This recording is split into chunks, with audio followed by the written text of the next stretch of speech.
Why are they different shades of blue?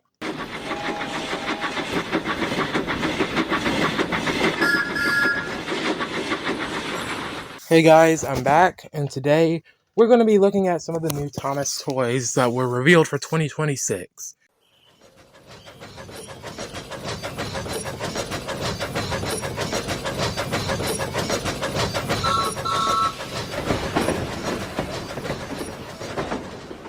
First up, we have Gordon. Now, Gordon looks a little, off, to say the least. You'll notice that, well, he has his accurate wheel arrangement, which this time is actually made by using actual bogies.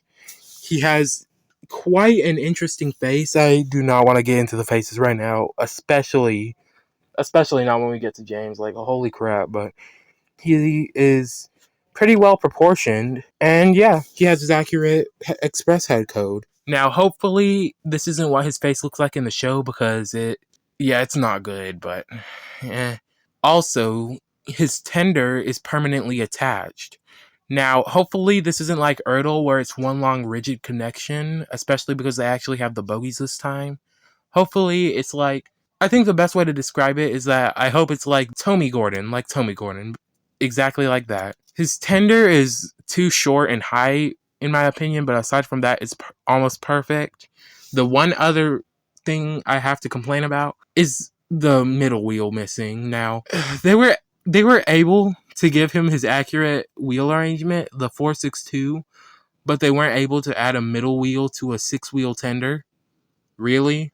And I know for a fact this isn't, so he can get around curves, because he's a 462.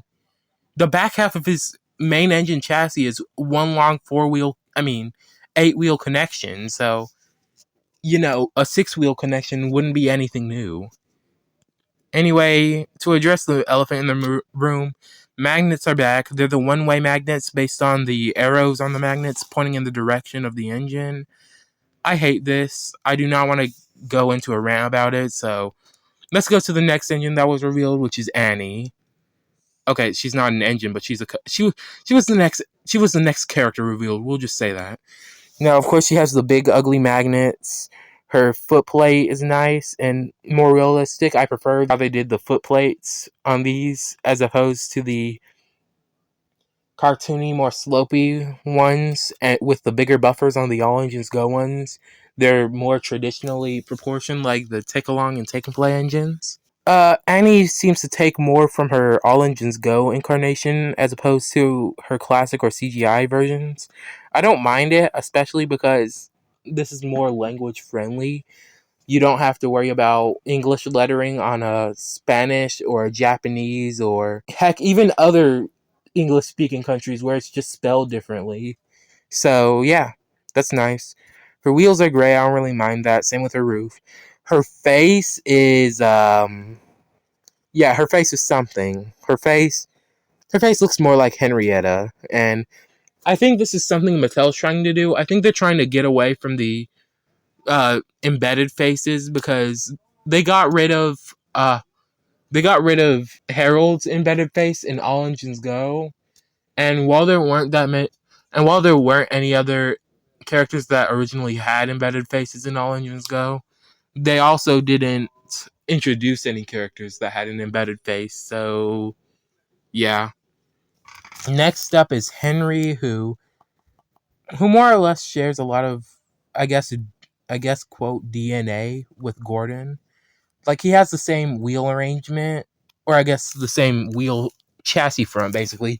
He has the same chassis front with the 6 wheels and the bogie.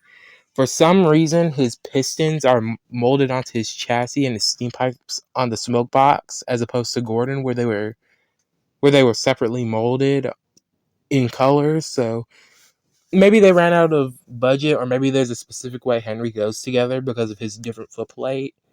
Also, unlike Gordon, Henry doesn't have any lamps. I'm not sure why this is. They might have been too hard to mold on his footplate, but yeah, he still looks nice. He has rivets. I forgot to mention this on Gordon. They have rivets, but they're way more spaced out and more realistically placed. And his tender is still too squashed, but looks fine overall. Still doesn't have the middle wheel though, but I'm not even going to talk about that. So next up we have James. James is interesting. So in terms of the main body, he looks like he's just the 80th anniversary James with molded handrails and a shortened cab, which is nice because hopefully this means they're fixing the season 13 James height problem that was never fixed. Yeah, hopefully they're fixing the season 13 James height problem. His wheels are gray, which some people are saying was stolen from a fan design, but they've been doing this since All Engines Go, not to mention 90% of the promotional images have him with gray wheels, so yeah. His bogey's also a bogey on this. They could have easily made it a part of the chassis, but they didn't, and I like that. So, good on them. Also, James has a lamp, and his footplate's basically like Gordon and Henry's, just completely flat. He has the rivets, the handrails. I prefer how they did the handrails on this, or at least the boiler handrails, because they're actually molded and not just a silver stripe like they did on the 80th anniversary push along James. And his face, I'm not gonna get into too into his face, but it just looks like Edward's face. That's just an Edward face. I don't know why they did that. Whatever. And also his tender's the same as Gordon's. I would have preferred if they used the shorter one, but whatever. I could easily replace that when I get it. So yeah. That seems. Oh wait. Nope. We have one last push along engine, which is Percy. Now, Percy only has a side image because we only have images of him from a set. But from this one image, he looks decent. From what we can see here, I think we'll see this better later, but he actually has a smoke box support and not just his smoke box floating over a green square, which is nice. His wheels aren't like Thomas's, just missing the middle ones, but they're not just insanely close together. They're decently spaced out, but not too far apart. His pistons are molded into the footplate like Gordon, and he has his rivets, but I feel like they work better on this because they're not just everywhere. He has his handrails, which are also molded. That's nice. And his cab is made out of his cab roof, and his coal load and his coal bunker is plastic, which is nice. I prefer that because the coal bunker can now completely be black as opposed to being painted on the sides and green on the back.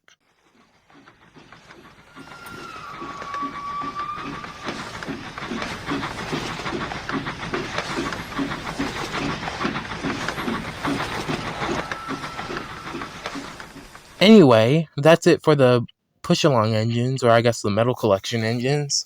Now we have Motorized Thomas, and oh. Okay, let's start with the positives. He's really well proportioned in everything except width. In everything except width.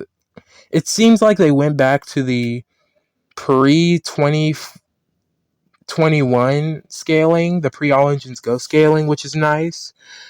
They have new side rods and a new chassis, I think. I think they completely redesigned the chassis, which is amazing. I like how they actually have middle wheels that are the same size as the front and back wheels. I like how they kept the more detailed parts, like his cab sticker is basically just the 80th anniversary sticker modified to fit on him, and he still has the step ladders and the overall he's as detailed as the 80th Thomas, and I like that. The thing I don't like is the face. He has these big blue eyes and this goofy eye grin, which is just off-putting, I guess. That's the best I can explain it. They also didn't do the gap between his wheel splasher and his side tanks like they did on the 80th one. This isn't nearly as big of an issue with me as it would be for like a Bachmann Thomas, because this, once again, is a $10 toy at the end of the day. But they've proved that they can do it before, so why not do it again? Anyway, yeah, overall, he's pretty nice. And the last thing is that for Thomas at least, is that he has a button instead of a switch for the motorization, which, it meshes better with the cab. I don't mind it. Next up for the freight car, he has a blue freight car. For some reason, the freight car has counterweights on its wheels. I don't mind that. I really don't mind that. He has a blue freight car. That's fine. And wait a minute. What's that? Oh. Oh dear. Okay, so yeah, the motorized engines are now magnetic. I think this is so they can be compatible with the push-along engines. And in my opinion, this is so stupid. This is insanely stupid. Why would they do this? Ever since the first motorized toy, all the way since 1992, the motorized engines have used the exact same coupling, and now they swap to magnets. Why? Just use the adventures couplings if you want the push-along engines to be compatible with the motorized engines. Just use the adventures couplings. Anyway, I don't want to crash out too hard on this, so that's just a stupid decision, but the freight car looks decent enough. It also uses a foot plate similar to the 80th anniversary James, Gordon, and Scotsman tenders and freight cars, so yeah, it's fine, I guess. Next up, we'll do Motorized Gordon, which... Okay, so the button doesn't work as well here because it's sticking out of his boiler, but aside from that, he doesn't look the worst. Emphasis on when I say he doesn't look the worst. His tender looks pretty nice. It's better proportion than the push-along one, I'll at least say that. Also, with this, it seems that he is attached to his tender like Tommy Gordon. He also seems to have actual bogey wheels on his front and back and has sort of a take-along like wheel arrangement, which I don't mind. I really don't mind it. His pistons and steam pipes are molded in blue plastic, similar to the metal collection model. I'll just call them push-alongs, similar to his push-along. And he has similar pistons to the 80th motorized engines. On his side, he looks very stretched, but also very squashed. Like, he's really squashed in height and stretched in length. That's what I'm trying to say. His face looks weird, but it's the same one as the push along, so I don't really mind it. He's basically just a bigger push along. Next up for James is oh dear. Okay, so James. Okay, let's start with his face. His face is just a push along one. His body is really long, like really long. The button works better for James because his firebox is closer in shape to the button. I don't know why, but in recent years they've been making James insanely long in his motorized versions, which is strange because James has always been a shorter tender engine. I don't know why, but they always give James the chassis extension, and because of that here they stretched his cab and his firebox to make up for this artificial length, and now his back wheel splasher is insanely stretched. On the bright side, I prefer his handrails here. They actually did his handrails right, like his 80th motorized version. And I prefer his frames here because they're actually completely black they're separated instead of being one big piece. Aside from that, his tender's fine. It's just the 80th anniversary one that was simplified with a simplified undercarriage, and he has a model series Oliver buffer beam. I don't really mind it. I don't really care. Okay, next up is Percy, and let's start with the face, since on most of these the face has been the same on the push along and motorized, and oh my goodness. Why is he so smug? They were trying to make him the cute baby one with the 80th push along. Why would they do a whole 180 on him? His smoke box is fine. I don't really mind the smoke box redesign. If anything, I prefer it. It's more realistic, and Overall, he's nice. I just don't like the overhang at the back of his chassis, which might have been there because of the motor, the way the motor's designed. Yeah, he's basically just a bigger push-along Percy with, I guess, a Railway Series saddle tank. He looks like the Railway Series Percy. You can also see that they designed his foot plates to be specifically made to where it covers the slot for the middle wheel, and I like that. I like that. Uh, the magnets are still off-putting, but whatever. And he has a mail van, which looks okay on one side. For some reason, still has bronze wheels, but on the other side opens, and they did it in the most bulky, clunky way possible. You know, I'm not even going to say anything. I'm just happy we have a readily available mail van. And the last engine we're going to be looking at today is Nia, who is... Ooh. Okay, so let me get my least favorite part out of the way. She's permanently attached to her freight car. I don't like that. It might be because she's being sold as a tender engine, but... Oh boy. Yeah, I just don't like that.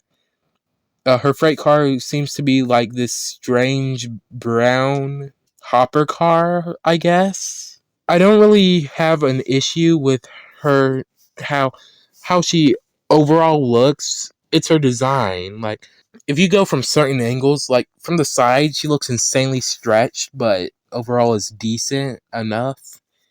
But from the front, and this is an issue I also had with Thomas. Not so much Percy. Percy looked fine, but she and Thomas look so wide from the front, and their faces are so strange. She has bogies, which I already mentioned. The freight cars have counterweights for some reason, and that's it. The last thing is the set, this Percy set, which just looks like a typical motorized or push along set from this era. The thing I found strange is that they redesigned the track. Why? They've been using this track for the past 11 years. Why would they redesign it on the 12th year? And okay, at least they included a conversion track, but still. Also, I guess they haven't learned their lesson because the track is also still goofy colors, but I don't even want to talk about that now. So, yeah, overall, this toy line is insanely strange. I'm probably just going to collect the push-alongs and maybe the motorized Thomas, but let me know what you think, and that's it. I don't really know how to end this, so bye.